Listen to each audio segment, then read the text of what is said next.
بسم اللہ الرحمن الرحیم لا اقسم بہذا البلد. یہ میں نے نہیں وضاحت کی آپ کے سامنے یہ لا اقسم کیوں ہے. لا اقسم بیوم القیامہ، لا اقسم بالنفس اللوامہ، فلا اقسم بالشفق واللیل وما وسق. یہ لا جو ہے نافیہ نہیں ہے، یہ لا ہے اس معنی میں تم جو کہہ رہے ہو غلط ہے، میں قسم کھاتا ہوں قیامت کے دن کی.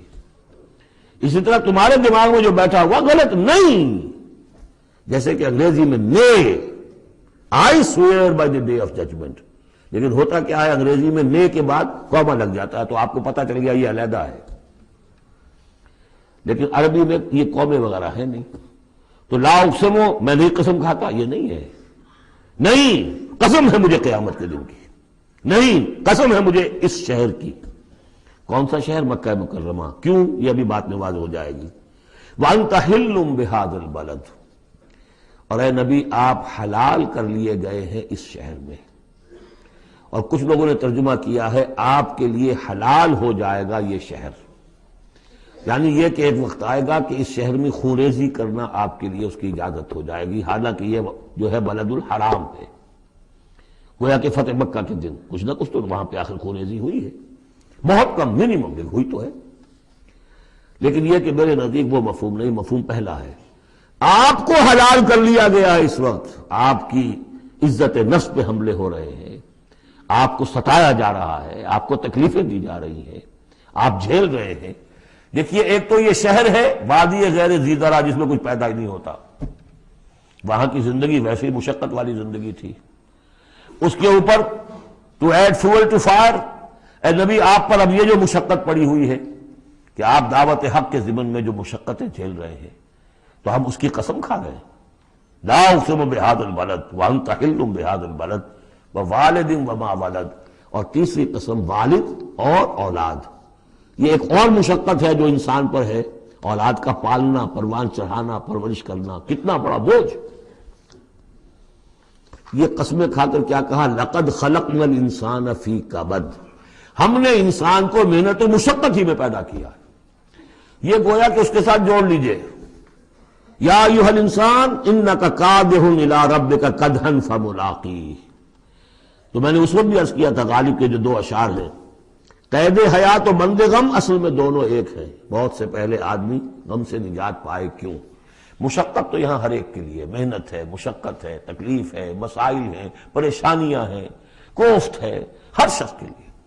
بس ذرا سا فرق ہے، کوئی ایئر کنڈیشن کمرے میں بیٹھا ہوا ہے لیکن چین نہیں ہے.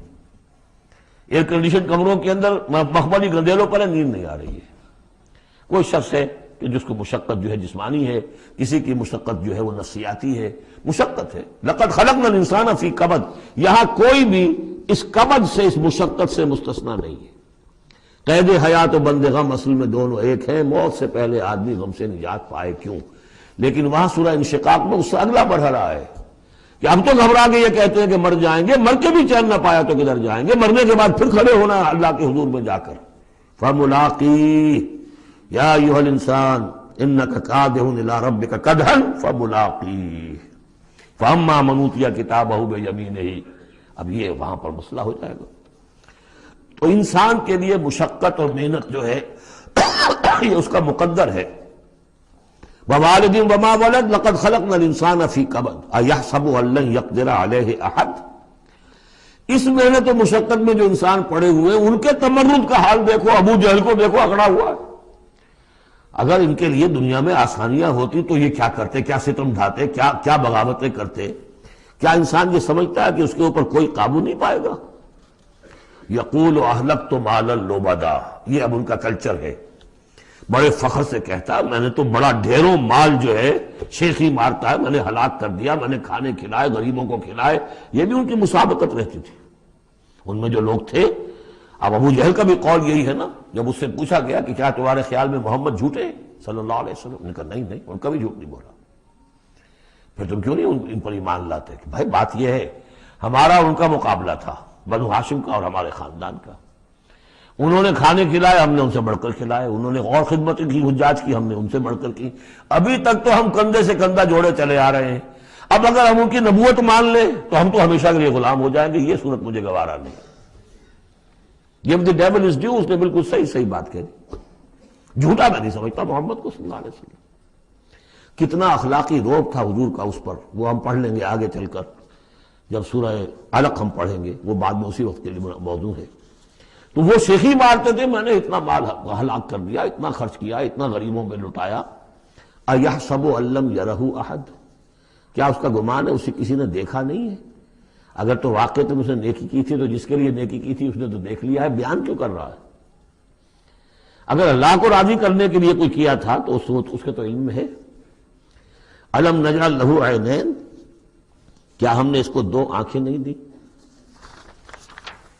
وَلِسَانًا وَشَفَتَيْنِ، اور زبان دی اور دو ہونٹ دیے۔ وَهَدَيْنَاهُ النَّجْدَيْنِ، اور ہم نے اس کو راہ دکھلا دی دو گھاٹیوں کی، دو گھاٹیوں کی ہدایت دے دی۔ اس میں عام رائے تو یہ ہے کہ اس سے مراد ہے نیکی اور بدی، لیکن یہ کہ مجھے اس رائے سے زیادہ اتفاق ہے جن کے خیال میں اس سے مراد ہے ماں کی دو چھاتیاں، ابھار ہوتے ہیں، نجدین اس کو کہتے ہیں جو چیز ابھری ہوئی ہو۔ یہ جبلی ہدایت ہے جو بچہ لے کر آیا ہے۔ کس نے پڑھایا اس کو؟ کس نے یہ سکھایا ہے اس کو کہ جاؤ چوسو اور تمہارے اندر دودھ آ جائے گا، تمہیں جو ہے غذا مل جائے گی؟ یہ ہدایت ہے اللہ کی، وہ میں نے ایسا کہا تھا جبلی ہدایت۔ الذی خلق فسوی والذی قدر فہدی، یہ ہدایت تو وہ لے کے آیا بچہ، اسے معلوم میری غذا کہاں ہے۔ اس کی ماں میں، اس کے منہ میں جاتا ہے ماں کا دودھ اور وہ اس کو چوستا ہے اور پیتا ہے، کہیں سے سیکھ کر آیا ہے، کوئی ٹریننگ اس کو دی گئی۔ وَهَدَيْنَاهُ النَّجْدَيْنِ، بہرحال دونوں معنی آپ ذہن میں رکھیے۔ فَلَقْتَحَمَ الْعَقَبَةَ، لیکن وہ گھاٹی کو عبور نہ کر سکا۔ گھاٹی کون سی ہے بھائی؟ وَمَا أَدْرَاكَ مَا الْعَقَبَةُ، جانتے ہو وہ گھاٹی کون سی ہے؟ فَكُّ رَقَبَةٍ، کسی گردن کا چھڑا دینا، آزاد کر دینا، کسی غلام کو آزاد کرا دینا اپنا مال خرچ کر کے، یا کسی مقروض کا قرضہ ادا کر دینا اپنے مال سے۔ او اطعام فی یوم ذی مسغبہ، یا کھانا کھلا دینا بھوک کے دن جبکہ اپنے بھی لالے پڑے ہوئے ہوں، قحط کا عالم ہو، اور آدمی کو نظر آ رہا ہو کہ میرا اپنا سٹور بھی جو ہے گندم کا ختم ہو رہا ہے، پھر بھی کھانا کھلائے بھوکے کو۔ یتیماً ذا مقربۃ، اس یتیم کو کہ جو قرابت دار بھی ہے، بھتیجا ہے، بھانجا ہے۔ اور مسکیناً ذا متربہ، یا وہ محتاج جو مٹی میں رل رہا ہے۔ ثم كان من الذين آمنوا وتواصوا بالصبر وتواصوا بالمرحمہ۔ دیکھیے یہ ہے وہ فلسفہ جو سورہ حدید میں آیا تھا، اب اچھی طرح سمجھ لیجئے۔ اس میں سے انسان کا اس گھاٹی میں سے نکل جائے گا تو آگے رستہ صاف ہے۔ وہ اصل جو بریک لگا ہوا ہے وہ مال کی محبت کا ہے، اس کو کھولو گے پھر گاڑی چلاؤ، چلے گی گاڑی۔ جس کے دل میں یہ مال کی محبت ہے، جو مال کو خرچ نہیں کر سکتا کسی بھی ضرورت مند کے اوپر، کسی ادائے حقوق کے اندر، اب وہ شخص جو ہے وہ تو گویا کہ اس گھاٹی سے نکلا ہی نہیں۔ اسے ایمان کی کہاں نعمت میسر آئے گی، ایمان لے بھی آئے گا اس حال میں تو منافق ہوگا۔ سمجھ رہے میری بات کو؟ اگر یہ گند دل میں سے نکلا نہیں، پاک نہیں ہوا، تو ایمان لے بھی آئے گا کسی وجہ سے تو منافق بنے گا، مومن تو نہیں بن سکتا صحیح معنی میں۔ اس گندگی کو دور کرو، جیسا کہ ہم نے وہاں پڑھا تھا، اعلموا ان اللہ یحیی الارض بعد موتہا قد بینا لکم الآیات لعلکم تعقلون ان المصدقین والمصدقات واقرضوا اللہ قرضا حسنا یضاعف لهم ولهم اجر کریم والذین آمنوا باللہ ورسلہ، یہ منزل طے کر کے اگر ایمان لایا ہے انسان تو اولئک هم الصدیقون والشہداء، وہ ان کے مراتب عالیہ کھلے ہوئے ہیں، ادھر جاؤ یا ادھر جاؤ اپنی استاد طبع اور مزاج کے مطابق۔ یہاں بھی وہی ہے، پہلے یہ کام کیے ہو فلقتحم العقبہ، اگر اس گھاٹی کو عبور کر لے، اور گھاٹی کون سی ہے؟ فک رقبۃ او اطعام فی یوم ذی مسغبۃ یتیما ذا مقربۃ او مسکینا ذا متربہ ثم کان من الذین آمنوا وتواصوا بالصبر وتواصوا بالمرحمہ۔ زمین کے اندر سے یہ گند آپ نے نکال دیا، شورینی زمین کے اندر جو بھی تھا اس کو صاف کر کے اب بیج ڈالیے ایمان کا۔ ثم، یہ زمین تیار ہو گئی ہے، اب بیج ڈالیے۔ ثم کان من الذین آمنوا، پھر ہوا وہ ان لوگوں میں شامل کہ جو ایمان لائے اور تواصوا بالصبر وتواصوا بالمرحمہ۔ یہ مضمون یہاں آ گیا ہے، والعصر ان الانسان لفی خسر الا الذین آمنوا وعملوا الصالحات وتواصوا بالحق وتواصوا بالصبر۔ اور یہاں پہ ترتیب بدلی ہوئی ہے، وہاں ایمان کے بعد عمل صالح یا عمل صالح کے بعد ایمان ہے. وہاں تواصی بالحق کے بعد تواصی بالصبر ہے، یہاں تواصی بالصبر پہلے ہے، تواصی بالمرحمہ بعد میں ہے. تو اس میں تقابل سے بہت سے جو حقائق ہیں وہ کھلتے ہیں. اب وقت تیزی سے ختم ہو رہا ہے. ثم كان من الذين آمنوا وتواصوا بالصبر وتواصوا بالمرحمہ، اگر اس گھاٹی کو عبور کر کے آدمی آئے اور پھر وہ ایمان لانے والوں میں شامل ہو تو پھر اس کا معاملہ اولئک هم الصدیقون والشہداء عند ربهم، اولئک اصحاب المیمنہ، یہ ہوں گے میمنہ والے، داہنے والے. وہ داہنے والا ہم پڑھ چکے ہیں سورہ واقعہ میں بھی، فاصحاب الیمین ما اصحاب الیمین واصحاب الشمال ما اصحاب الشمال فالسابقون السابقون کنتم ازواجا ثلاثا، 3 گروہوں میں تم تقسیم ہو جاؤ گے. پھر یہ بھی ہو سکتا ہے ان کو جو اعمال نامے دیے جائیں گے داہنے ہاتھ میں دیے جائیں گے، ان کو جو اعمال نامے تھمائے جائیں گے وہ بائیں ہاتھ میں تھمائے جائیں گے. اولئک اصحاب المیمنہ، ویسے یمن کا لفظ آتا ہے خوش بختی کے لیے. تو یہ خوش بخت لوگ ہیں، یہ کامیاب ہو گئے، یہ رشد اور سعادت کی منزلوں کو پا گئے، یہ فوز اور فلاح تک پہنچ گئے.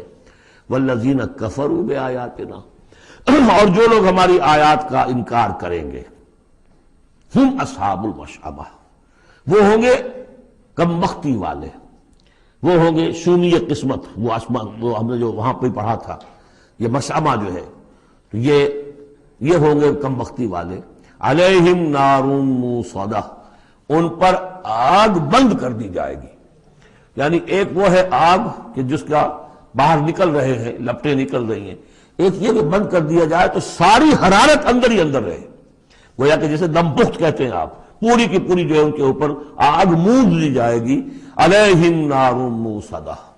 اللہ تعالی ہمیں اس سے بچائے اور ہمیں اللہ تعالی اپنی شان غفاری اور شان رحیمی کی طفیل ہمیں اصحاب جنت میں داخل فرمائے.